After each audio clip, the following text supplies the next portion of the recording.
Dahil sa nangyari, inilipat ni Ryan si Anika sa information desk.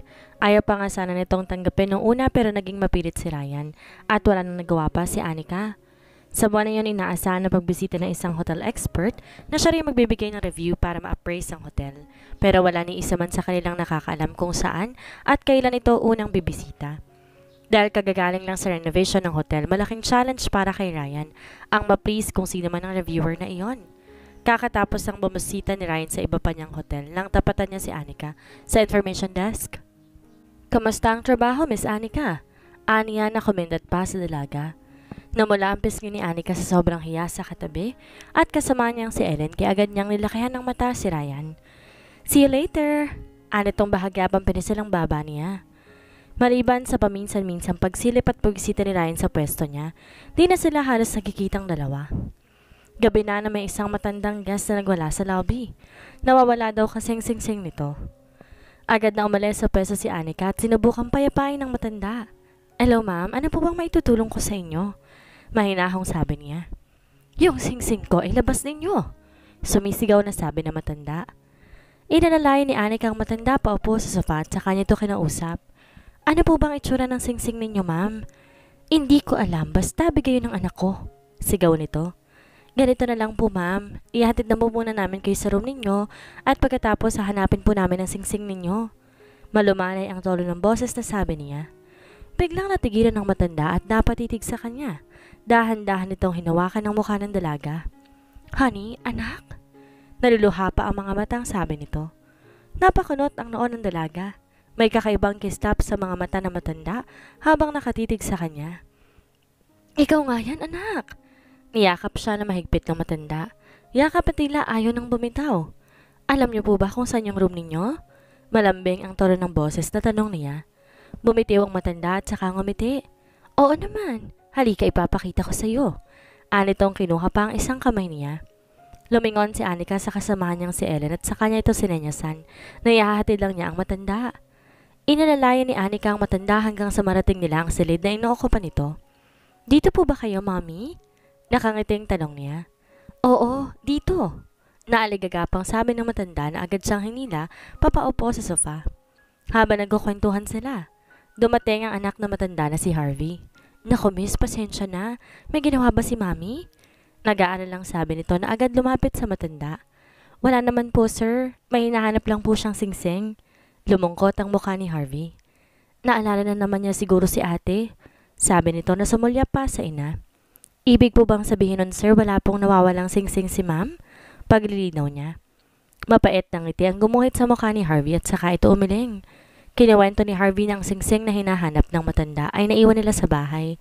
Sadyang hinahanap daw ito ng matanda sa tuwing naaalala nito ang namayapang anak na si Honey. 2 buwan na raw ang nakakaraan nang mamatay si Honey sa isang car accident. Hindi ito matanggap ng matanda kaya halos mawala ito sa katinoan sa tuwing naalala ang anak. Ang singsing daw na lagi nitong hinahanap ay ang singsing na bigay sa kanya ng anak bago pa ito mamatay. Hindi agad nakalabas ng kwarto si Anika dahil hindi ibig bumitaw sa kanyang matanda kaya hinintay niya muna itong makatulog. "Maraming salamat po Miss Anika." Ani Harvey nang ihatid siya hanggang sa lobby. "Okay lang po yun sir," nakangiting sagot niya. Napakunot ang noon ni Ryan nang matanaw niyang kausap ang isang gwapong lalaki. "Sino naman ang mokong na yun?" Bulong niya. Pupunta niya sana si Anika pero agad naman siyang naharang ni Steven. "Boss, may nasagap akong chismis. Nasa Pilipinas raw yung hotel reviewer." Napangiti si Ryan. "Chismis talaga?" Tanong niya. "Huwag mo akong tawanan dyan. Paano kung totoo?" Hirit ni Steven. Biglang nahulog sa malalim na pag-iisip si Ryan. Paano nga kaya ako nakacheck-in na mismo sa hotel nila ang misteryosong reviewer na iyon? Gusto ko makausap lahat ng staff. Patawag ka ng meeting mamaya. Yun lang at iniwanan niya si Steven. Sa information desk, dumiretso si Ryan. "Wala ba kayong napansin kakaiba ngayong araw?" Seryoso ang mukhang tanong niya kay na Anika at Ellen. "Ano pong kakaiba, sir?" Kunot ang noong tanong ni Anika sa mga nag-check-in na guest. "Wala ba kayong napansin kakaiba? Kakaiba ang kilos o pananamit?" Ani Ryan. Natigilan ang dalawa tila nag-iisip. "Wala naman po, sir." Naiiling na sagot ni Ellen. "Kapag may napansin kayo, i-report nyo kagad sa akin ha?" Aniya. "Okay po, sir." Magkasabay pang sagot ang dalawa. Tatalikod na sana si Ryan pero bigla itong bumulta na tila may nakalimutan. Miss Anika, sumunod ka sa akin sa opisina. Seryosong mukhang utos nito. Napasilap-silap sa isa't isa sina Anika at Ellen. Sige na, baka magalit pa si boss. Pagtataboy ni Ellen sa kanya. Di pa niya tuluyang nabubuksan ng pinto, may humina na sa kanya papasok, kaya halos mapatili ang dalaga. Mabuti na lamang at maagap na natakpan ni Ryan ang bibig niya. Pasaway ka? Naaasar na sabi niya nang tumambad sa kanya nakangiting mukha ni Ryan. Nakatukod ang dalawang kamay nito sa dingding, habang nakakulong siya sa loob ng mga bisig nito. Anong ginagawa mo? Nakataas pang kilay na sabi niya. Ngingiti-ngiti lang si Ryan na nooy nakatitig sa kanya. Unti-unti bumababa ang mukha nito sa mukha niya, kaya agad na lumusot at tumakas ang dalaga. Mariing napapikit ang binata na nooy nanatili lang sa posisyong nakakatukod ang mga kamay sa dingding. Nasa opisina tayo, umayos ka. Ani-ani ka na nooy nakatayo lang sa likuran niya. Bumaling si Ryan sa kanya at saka sumandal sa dingding. Marahang inabot nito ang dalawang kamay niya at bahagya siyang hinila papalapit. Hindi mo ba ako na-miss? Malamlam ang mga matang, sabi nito. Bumitiw siya sa pagkakahawak ni Ryan at tinawakan niya magkabilang pisngi nito. Hindi ko alam kung paano naging isang hotel owner ang isang pabebeng katulad mo. Nangingiting sabi niya. Dumilim ang mukha ni Ryan. Pilit ninaalis ang kamay niya sa pisngi nito. Pero sa halip alisin, lalo pa niyang inipit ng mga kamay niya ang pisngi nito. Itinulis ni Ryan ang uso niya at nangingiting dinampian niya iyon ng halik. Pabebe. Kantsaw pa niya nang bitawan ng mukha ng binata. Akmang tatalikod na siya pero agad siyang nahila pabalik ni Ryan. Yumakap ito sa bewang niya at saka siya mabilis dinampian ng halik sa labi. Miss you. Naglalambing na sabi nito. Miss talaga? Kakakita lang natin kanina. Halos magsalubong ng kilay na sabi niya. Habang yakap siya ni Ryan. I miss your hug. I miss your kiss. Hindi na natapos si Ryan dahil agad nang tinakpan ng kamay ni Anika ang bibig niya. Oo na, sige na. Miss na kong miss. Napangiti si Ryan at agad tinanggal ng kamay niya na nakatakip sa bibig nito. Sabay tayo mag-dinner ha? Nakangiting sabi nito. Oo na, sige na. Ani ang pirisil pang ilong ng binata. Natatawa namang hinuli ni Ryan ng ama niya at saka siya muling niyakap. Kasalukoy na silang kumakain ng dinner nang bigla siyang tinanong ni Ryan. Babe, sino yung kausap mo kaninang lalaki sa lobby? Napatigil sa pagkain si Anika at tila nag-iisip. Sinong lalaki? Kunot ang noong tanong niya. Yung matangkad na medyo gwapo rin? Naniningkit ang mga matang sabi niya. Bahagyang napangiti ang dalaga. Ah, baka si Harvey. Nangingislap pa ang mga matang sabi niya. Bigla naman napatigil sa pagsubo si Ryan. Nahalatang nairita sa naging reaksyon niya. Oh, ba't nasa mama makatingin dyan? Nanunokso pang tanong ng dalaga. Ba't parang kinikilig ka? Nagsusungit ng sagot ng binata. Natawa si Anika. Nagsiselos ka ba? Aniya na bahagya pang tumayo at inilapit ang mukha sa binata. Baka sa mukha ni Ryan ng pagkaasar nang umiwas ito ng tingin. Sino ba kasi yung Harvey na yun? Tanong nito habang kunwaring nakatutok sa pagkain. Anak, yun yung matandang guest na nagsisigaw kanina sa lobby, ang tagahanap ng singsing. Kwento niya. Napakunot ang noon ni Ryan. Nagka-problema pala kanina, bakit hindi yun na-report sa akin? Tumigil si Anika sa pagkain at saka ito tumingin sa kanya. Hindi naman kasi totoo na nawawala yung singsing niya. May pinagdaraanan lang kasi yung matanda. Ibinaba ni Ryan ang kutsara at tinidor na hawak at saka seryosong mukhang tumingin sa kanya. Next time, sabihin mo pa rin sa akin kahit maliit na issue lang. Mariing sabi nito. Yes, boss. Nakangiting sagot ni Anika na tila hindi pansin ang pagsusungit ng binata. Lalo namang naningkit ang mga mata ni Ryan tumingin sa kanya.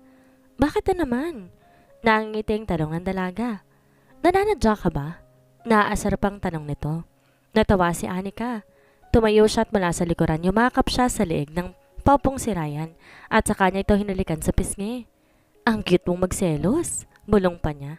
Pasaway. Sagot ni Ryan agad ding humalik sa pisngi niya. Kinabukasan, nagulat na lang si Anika na may madatnang paper bag na isang mamahaling brand na nakapatong sa mesa niya. Kanino to? Tanong niya kay Ellen.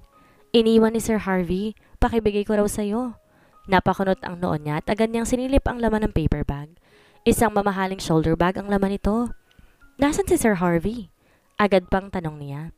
Lumabas siya kanina, hindi pa bumabalik. Sagot ni Ellen. Hindi mapakali si Anika. Alam niya wala namang ibang kahulugan ang pagbibigay ni Harvey ng regalo sa kanya. Pero hindi pa rin siya mapalagay hanggat hindi niya nababalik kay Harvey. Nang matanaw niyang paparating si Harvey, agad na kinuha niyang paper bag at pasimpleng kinausap niya ito. Hello, good morning po sir. Pwede po ba kayo makausap saglit? Magalang na bungad niya rito. Sure, nakangiting sagot nito. Sa upuan malayo sa ibang tao niya naisipang kausapin si Harvey para walang makapansin sa kanila. Agad niyang inabot kay Harvey ang paper bag na iniwan nito para sa kanya. Sir, para kanino po ba yan? Magalang na tanong niya. Ngumiti si Harvey at muling binalik sa kanyang paper bag. Para sa iyo yan, just a token of appreciation sa ginawa mo kahapon. Nakangiting sabi nito.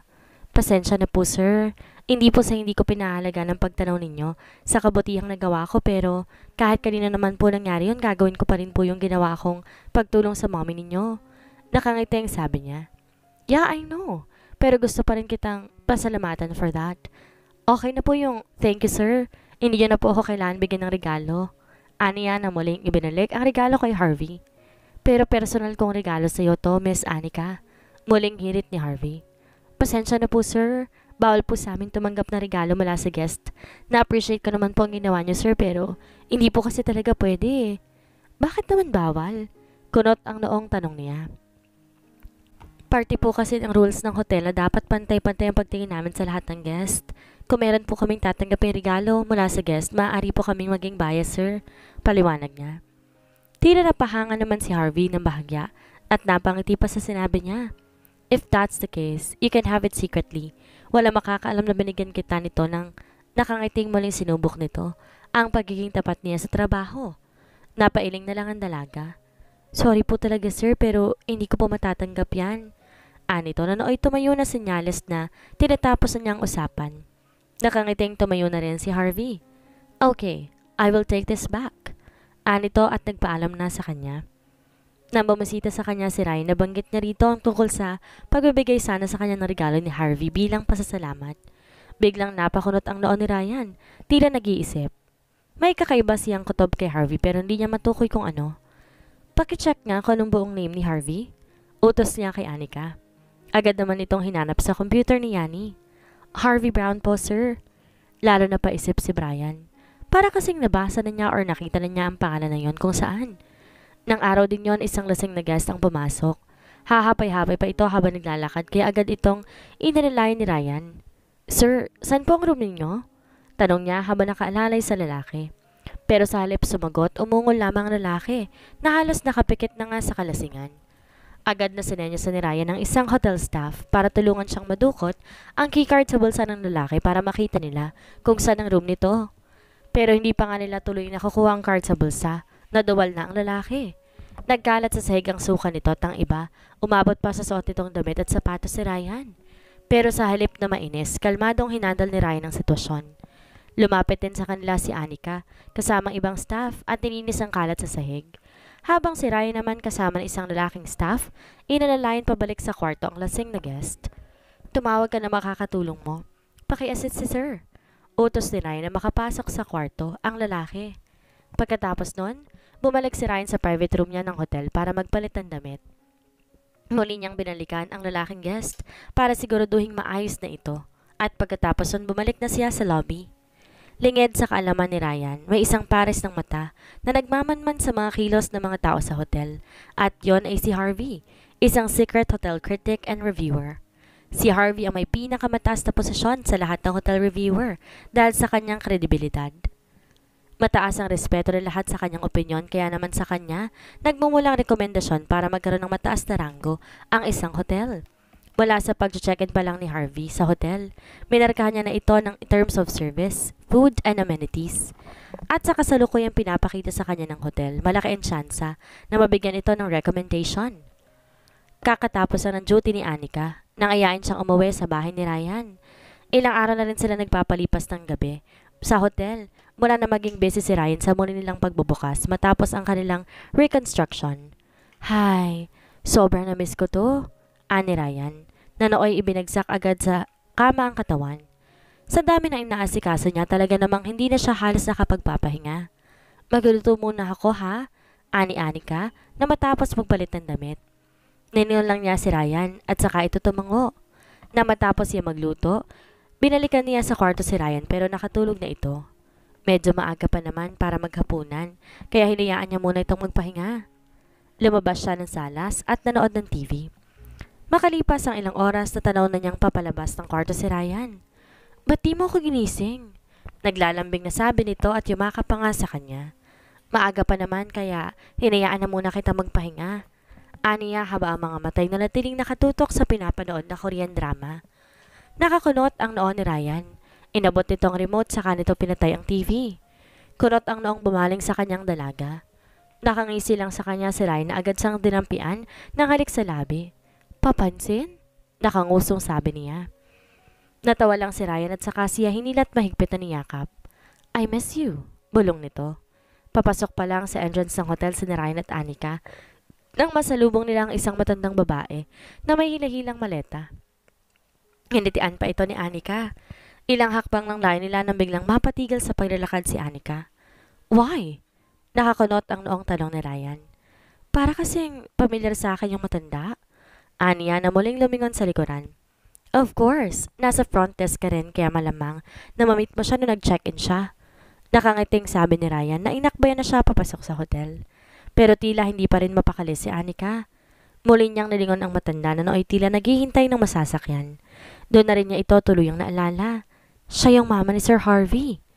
Halos pasigaw na sabi niya. Tsaka siya biglang tumakbo pabalik sa kinatatayo ng matanda. Babe! Sigaw ni Ryan na agad ding tumakbo kasunod niya.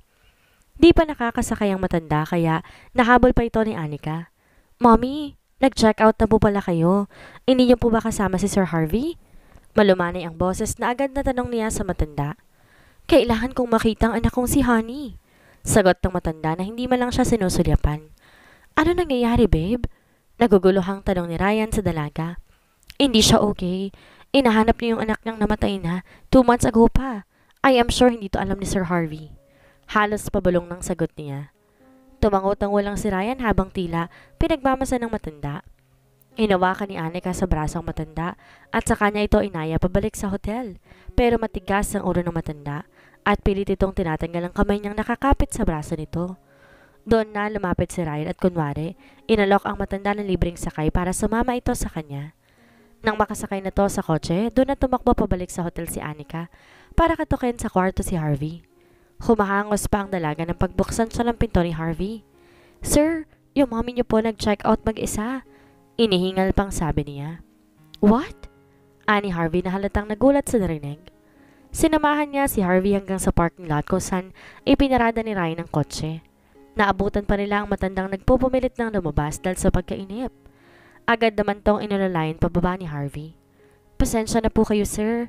Nahihiyang sabi ni Harvey. Ngumiti si Ryan at saka tumango. Okay lang po yun, sir. Obligasyon po namin ang pangalagaan ng kapakanan ng mga guest.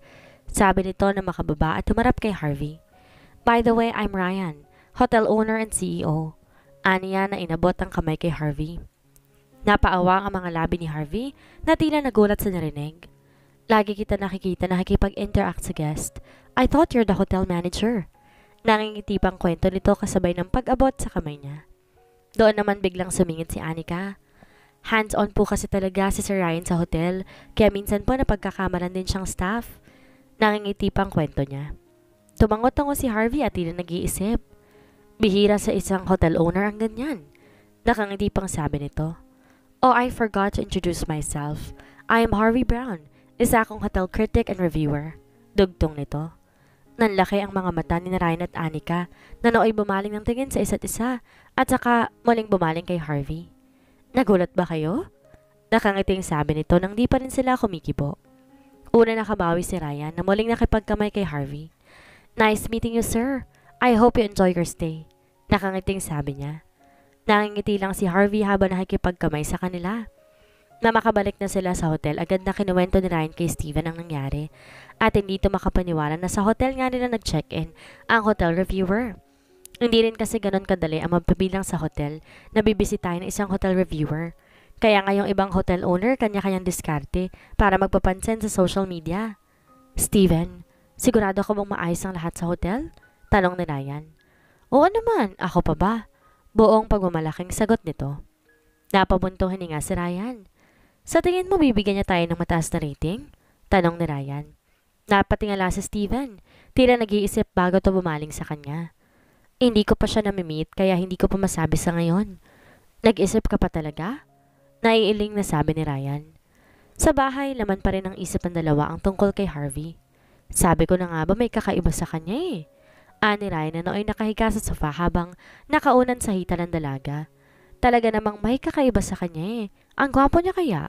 Nangingiti pang sabi ni Anika. Naniningkit ang mga mata ni Ryan nang hawakan nito ang magkabilang pisngi niya at saka siya tinitigan. May gusto ka ba kay Harvey ha? Tanong nito. Natawa si Anika.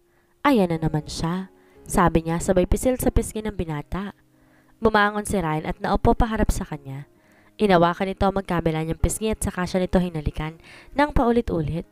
Sinasadya pa nitong patunugin ang bawat halik na para bang humahalik sa bata.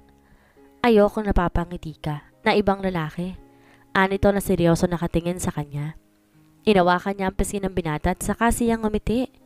Ako din, ayokong napapangiti ka na ibang babae. Sagot niya. Napasimangot naman si Ryan. Seryoso ko, sabi niya. Seryoso din naman ako ah. Aniya na pinisil pa ang isang pisngi ng binata. Inawakan ni Ryan ang isang kamay niya na nakahawak sa pisngi nito. I love you more, sagot niya. Lumuwang ang pagkakangiti sa pisngi ni Ryan at agad itong kinabig at rilikan sa labi. Next week, bisitahin natin sina Papa at Drew. Anito nang bumitiw sa kanya. Talaga? Nanlaki ang mga matang sabi niya. Ngumiti lang si Ryan at saka tumango-tango. Sa sobrang tuwa, sinunggaba niya ng yakap si Ryan at saka niya ito pinaghalikan sa pisngi. Thank you, thank you, thank you. Paulit-ulit na sabi niya kasabay ng paghalik. Tuwang-tuwa naman na niyakap siya ni Ryan at ginantihan ng halik sa pisngi. Gaya nga ng ipinangako ni Ryan, bumalik sila sa probinsya ni Anika. Tuwang-tuwa si Drew na makita sila ni Ryan at agad tong lumapit kay Ryan. Napalabi naman si Anika na nooy yumakap sa kapatid na nooy karga-karga na ni Ryan. Napangiti nilang si Ryan. Pa, kamusta naman po kayo? Tanong ni Ryan nang maipasa na si Drew kay Anika. Okay naman anak, nakangiting sagot ng matanda. Kasalukuyan sila nagkukwentuhan ni Tatay Landon nang bumili ang isang babaeng kapitbahay. Nakadarating lang din galing Japan. Nakasuot to ng kapirasong telang pang itaas at maikling short. Aba ka, Landon, may gwapo pala kayong anak? Sabi nito habang nakatingin kay Ryan. Napangiti lang si Tatay Landon na napatingin din kay Ryan. Panay ang sulap ng babae kay Ryan habang bumibili kaya nasiwa ang binata. Nagpaalam ito kay Tatay Landon at pumasok na ito sa kwarto kung saan naglalaro ang magkapatid. Babe, may balikbayan pala kayong kapitbahay, no? Kwento ni Ryan nang mahiga sa kama malapit sa kinaupuan niya. Balikbayan? Kurot noong tanong niya. Hindi mo alam? Yung chicks na sexy? Nangingislap pa ang mga matang sabi niya. Ah, baka si Eva. Aniya na patuloy lang sa pakikipaglaro sa kapatid. Saan siya galing? Tanong niya. Japan. Maikling sagot ng dalaga. Kaya pala sexy. Nangingiti pang sagot ni Ryan. Type mo? Gusto mo ipakilala kita? Ani-Anika na nakangiting bumaling sa kanya. Anong tawag mo sa akin? Kunot noong tanong niya na nooy naupo na tinawakan ng dalawang kamay ng dalaga. Mukhang interesado ka sa kanya eh. Walang emosyong sagot niya. Gumuhit ang pilong ite sa mukha ni Ryan. Dumukwang ito at mabilis na humalik sa pisngi niya. I love you. Nakangiting sabi pa nito. Taksil ka. Nakangusong sabi niya. Natawa naman si Ryan. Bakit nagsiselos ang baby ko? Aniya na agad nang hinila papalapit sa kanya ang dalaga at saka niya ito niyakap. Hindi umimik si Anika na nooy nakasubsob sa dibdib niya. Hindi ito interesado sa kanya. Gusto lang kitang inisin. Nangingiting sabi nito. Asar na nagtaas si Anika ng ulo at saka siya kinarot sa tagiliran. Natatawa lang na muli siyang niyakap ni Ryan. Habang kumakain sila ng tanghalian, panay ang kantsaw ni Tatay Landon kay Anika. Anak, mukhang natipuhan ni Eva itong boyfriend mo ha. Nangingiting sabi nito. Tumulis ang gusto ni Anika at agad tinapunan na masamang tingin si Ryan. Pero sa halip na pansinin, nilakihan lang siya nito ng mata. Bawal kang lumabas ha? Seryosong mukhang sabi ni Anika. Muntik nang maibukan niya ang laman ng bibig. Bakit naman? Anito nang makabawi. Basta. Maikling sagot ang dalaga na hindi man lamang tumitingin sa kanya. Nangingiting na baling lang si Tatay Landon. Ngumiti na lamang din si Ryan at saka tumango. Maging sa tindahan, hindi hinahayaan ni Anika na tumambay si Ryan. Todo bantay siya rito para hindi ito makita ni Eva. Babe, you don't really have to do this. I'm all yours. Ani Ryan at pinisil pa magkabilang pisngi niya. Hindi mo kilala yung babaeng yon. Marami nang sinirang pamilya yun dito. Seryoso ang mukhang sabi niya. Ngumiti si Ryan. Baga niyang inilapit ang mukha niya sa mukha ng dalaga at saka niya ito tinitigan sa mga mata. Let's get married. Hindi kumukurap na sabi pa niya. Napaawang ang mga labi ng dalaga. Anong sinasabi mo dyan? Aniya na bahagya pang itinulak papalayo ang binata. Ngumiti si Ryan, tsaka siya muling hinila pabalik. Ayokong bigyan ka ng alalahanin, babe. Kaya magpakasal na tayo? Hindi nakaimik ang dalaga na nooy tira na tulos sa kinatatayuan. Gusto ko maging secure ka sa pagmamahal ko, and the only way is for us to get married. Anito na bahagya pang hinawi ang buhok na tumatakip sa mukha ng dalaga. Will you marry me? Seryosong mukhang tanong niya sa dalaga. Seryoso ka? Naluluhang tanong ng dalaga. Ngumiti si Ryan at saka muling hinaplos ang buhok niya. Of course, sagot nito. So, pakakasalan mo ba ako? Muling tanong nito. Bumagsak ang luha sa mga mata ng dalaga, kasabay na sunod-sunod niyang pagtango. Inawakan ni Ryan na magkabila niyang pisngi at saka siya nito muling hinalikan sa mga labi. Ang mga matang to'y walang ibang tinitingnan, kung hindi ikaw lang.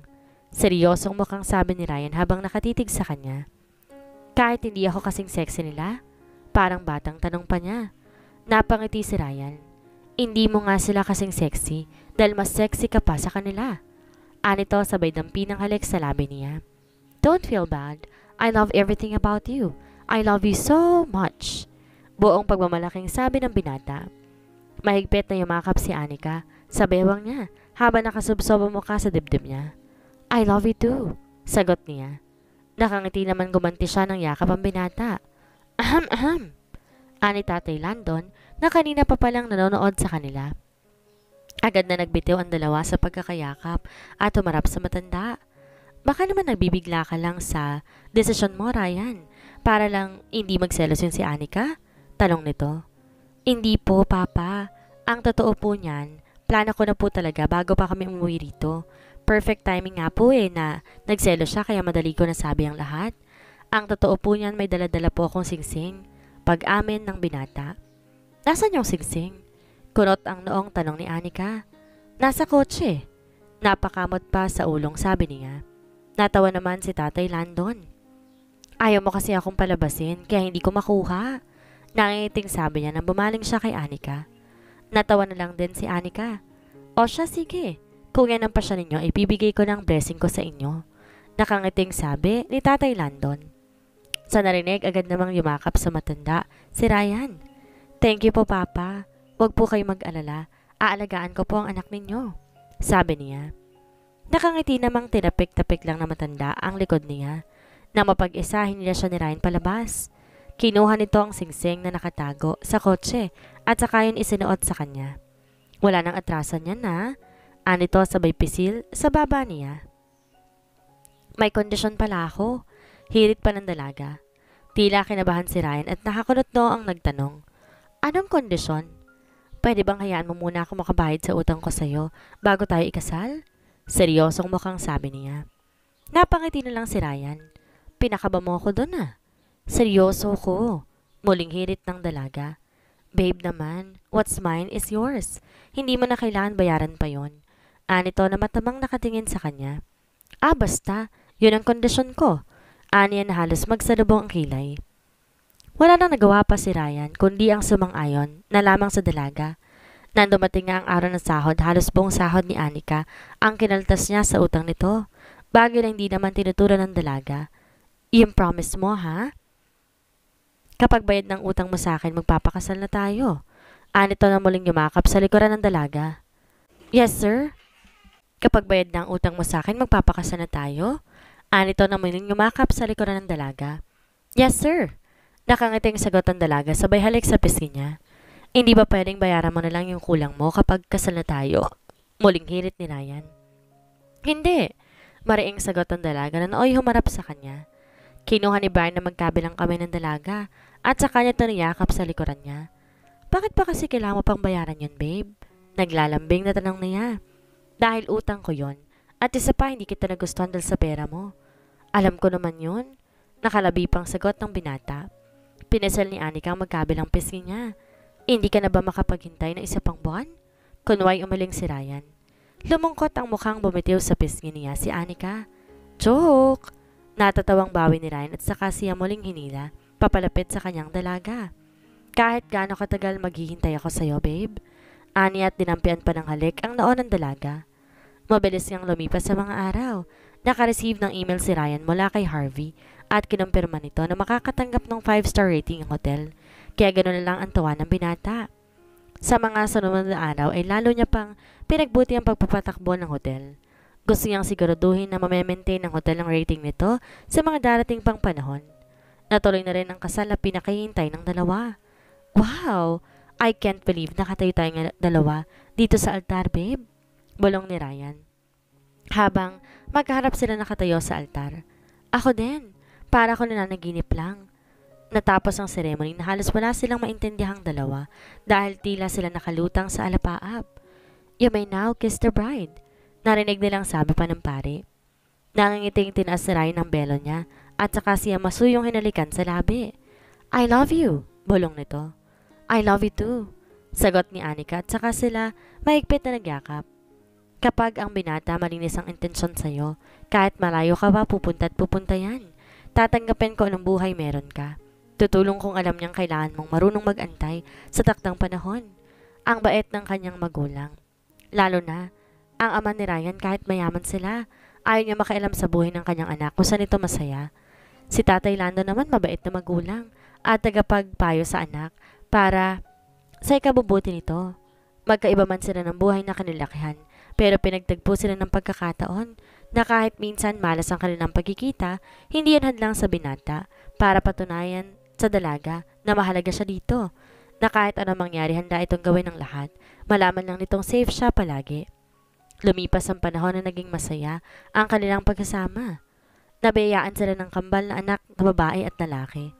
Patuloy pa rin sa pag-manage ng kanilang besa si Ryan. After manganak, nag-aral ulit si Anika ng college dahil gusto din niyang makapagtapos ng pag-aaral.